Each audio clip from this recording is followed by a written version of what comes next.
Hey guys, welcome back to Andy's Dinosaur Reviews, and today we are back with a brand new Mattel Jurassic World figure. This time we have our first dose of the Ultimate Damage line. This is the Indoraptor, and we can see the packaging for this line looks pretty fun. You've got like slash marks and stuff through it, hence the damage name. You've also got some slash marks in the back there, back behind the tail of our Indoraptor, and then of course the Ultimate Damage logo right there. And if we turn it around, you can see kind of a sneak peek of the figure and everything that is contained within our box here, and also some of the other figures, although this is more of like an Epic Attack Spino. I don't know why it's on here for like the Ultimate Damage, but okay. And then we also have the Scorpius Rex again, which is also out in this line. So let's pop the box open and check it out. So here is our Indoraptor, our brand new version of the Indoraptor, and I think it looks pretty fun. This is almost like taking a classic with like the grab and growl Indoraptor and kind of combining it with the track and attack Indoraptor, because overall I believe for the most part at least this is the same sculpt as the track and attack version of the Indoraptor, but just kind of altered a little bit. And there are definitely some slight differences that I can see, but it's basically the same sculpt overall as the track and attack version. But if you start up here in the head sculpt of our Indoraptor, first of all, you can see we've got that classic black coloration, which is a little different from the almost iridescence that we had on the track and attack version. We can also see that we've got those fantastic newer teeth from Mattel, which all feature that very sharp look, which is really, really nice. We've also got a yellowish tone for the teeth. We can see on the inside of the mouth we have a reddish tone, nice gloss coat added as well. And we've got that reddish tone everywhere on the inside of the mouth, which is a huge plus. We can also see the eyes are painted with a red, and they also have a nice gloss coat, and they have a nice black slit-like pupil. Outside of that, I'm not really sure. There's kind of like a speckling, but it's a very interesting speckling, almost like a sparkly kind of speckling, which you can kind of see it up here on the top of the head, which is definitely interesting. But as you lead back, you can see the quills on the back of the head. I think those quills are the same as the track and attack Indoraptor. And up until this point, I would say the sculpt overall is the same, except the teeth. The teeth are definitely the newer, updated teeth from Mattel, rather than the slightly bulkier teeth we had on the track and attack version. But as you move down, you can see there are definitely some differences, as we have some injuries here on the back of the neck leading down into the side of the neck of this Indoraptor, and that is something that was not found on the track and attack version, I don't believe anyway. But as you lead down, you start to pick up the gold tone, and there's also kind of like a golden orange here that you'll see kind of splattering out, which I feel like that coloration is kind of reminiscent to the older Indoraptors from Mattel, which again is just kind of taking me back a little bit. But as we lead down, we can see we again have the arms just like the track and attack version, just obviously in a black tone of color.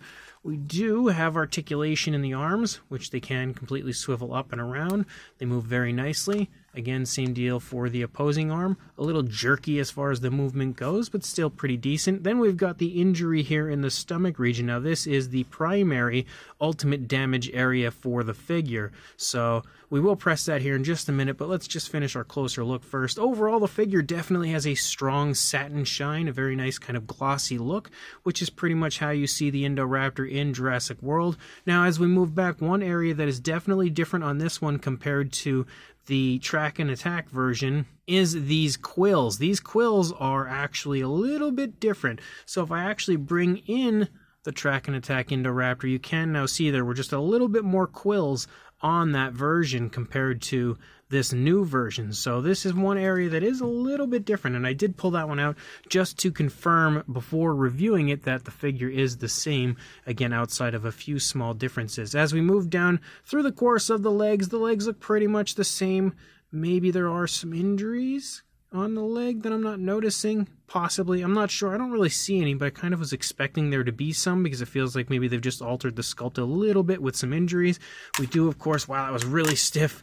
We do, of course, have articulation, but as you can see, it is about as jerky as it gets. Really kind of strange when it comes to the articulation of a Mattel figure. It's not normally quite that jerky. We do also have swivels in the ankles, which you can see right there. Again, everything looks pretty good. No actual paintwork for the nails, but since they're already black, it makes sense that they would look this way. So in a way, it kind of does look like it's painted. But as you move back up, you can see that that gold and that kind of orangish tone lead out here into the tail, but they do disappear as we lead out into the tail pretty quickly. And then the rest of the tail is basically that curve, which is the same curve that we had on the track and attack version of the Indoraptor. Looks like we've got a few. First of all, here's the facts app. We've got one button at the very least.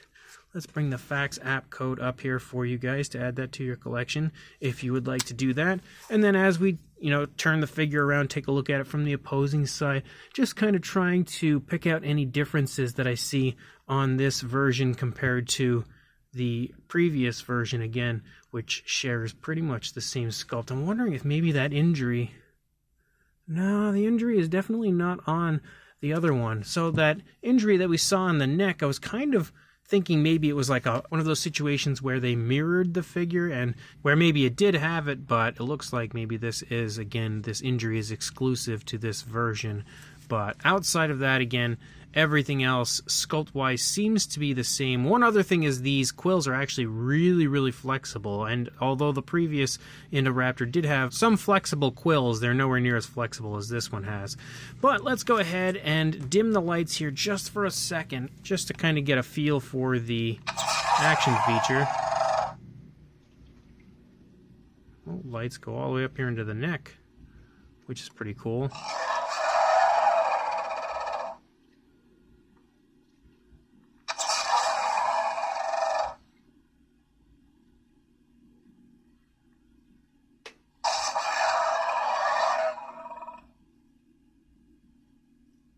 So it is pretty neat the way that the lights work, but it's fairly similar to the Epic Attack figures overall. But I'm going to dim the lights completely here for one moment just so we can really see it again in all of its glory with no lights on it at all. So that does actually look super cool. Once the lights are off, that looks awesome.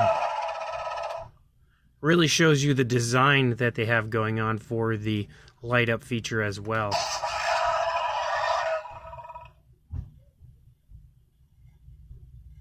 That looks absolutely awesome. We do also have a button here which activates a different action feature.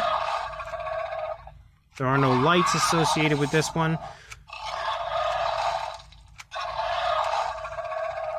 But as you can see, it basically has almost like a bite and fight T-Rex action feature where the head turns and snaps. One thing that is unfortunate, though, is because of that action feature, you can't close the jaw, because the second you try to close the jaw, it automatically turns the head, as that's all kind of, combined into one. But since this Indoraptor is pretty much the same sculpt as the older version, we will bring the older one in here to compare with it, just to kind of show you that.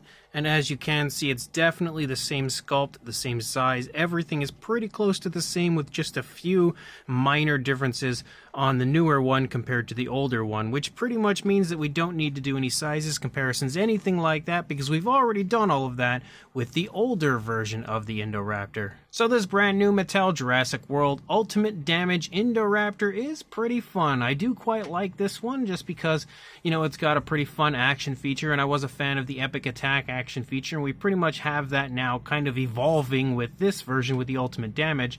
And again, it's pretty fun as far as the overall visual of it once it is activated and lights up. It is also a really nicely sculpted Indoraptor. I think the improvements with the teeth make a massive difference. The only thing I really wish this one would have been maybe just a straight up articulated jaw, but at the same time, it is always fun to have some form of an action feature. Also fun to have it kind of switching it up, from time to time with the action features, always continuing to give us new and improved stuff, even though the action feature here is kind of almost a reused action feature like the Bite and Fight T-Rex. But The sculpt overall is really quite nicely done. The action features are really fun, and the paint job is pretty decent as far as an Indoraptor goes. Obviously, it's not phenomenal, but about as decent as you really need it to be. So, definitely a fun figure. I actually quite like this new Ultimate Damage line, and I can't wait to take a look at the Scorpius Rex with you guys as well. So if you guys are interested in this, you can either head to Walmart, grab it in store, or you can, of course, actually order this on Walmart.com. So I will include a link in the description to where you can pick this up again on Walmart's website. So make sure you do that, and of course, like, comment, and subscribe, and I will see you in the next review.